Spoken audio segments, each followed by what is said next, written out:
So you may remember in Algebra 1, you studied linear functions. And the most important thing about linear functions was that they had a constant rate of change or a constant slope. Okay, so linear functions had a constant slope. And you may recall that the slope formula, we use the letter M to stand for slope, and we can think of slope as rise over run. We can think of slope as the change in y over the change in x. And lastly, we can think of slope as the quantity y sub 2 minus y sub 1 divided by the quantity x sub 2 minus x sub 1. Okay, now in calculus, we need to also calculate slope. That concept never changes, except we're going to dress it up a little bit, make it a little bit fancier, and use slightly different notation. Okay, so because it's calculus, we have to be a little fancy.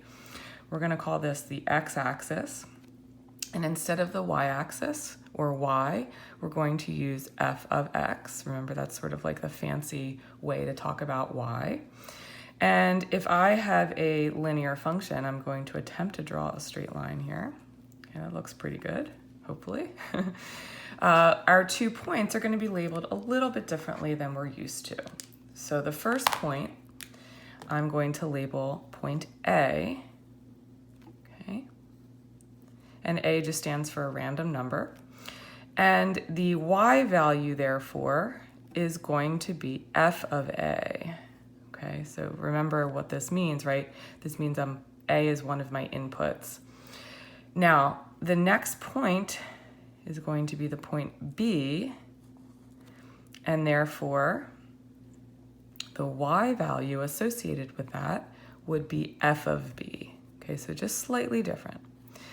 And what's interesting is each of these points have coordinates, right? So this first point here is A, comma, f of A. And you can really think of that point as x1, y1. Okay, my x value and my y value. The second point can be thought of in a similar fashion. This would be B, f of B.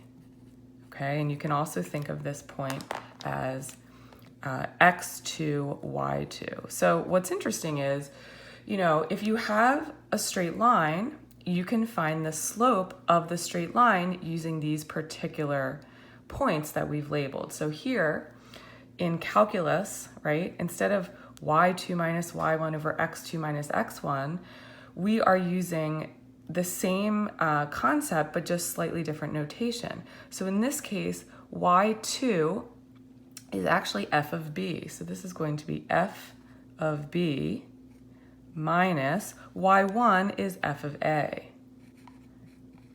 Okay? And x2 minus x1 is going to be b minus a. So you can see it looks a little fancier. The notation is slightly different, but I'm literally doing the same thing. I'm finding the slope, okay? So in the next video, I'm going to talk about how we're going to find a slope if we have something other than a straight line. And the reason that we need calculus is because we need to learn how to find the slope or the rate of change of curves, right? So the question's going to be in the next video, what are we going to do if I have a curve? How am I going to find the slope at a point?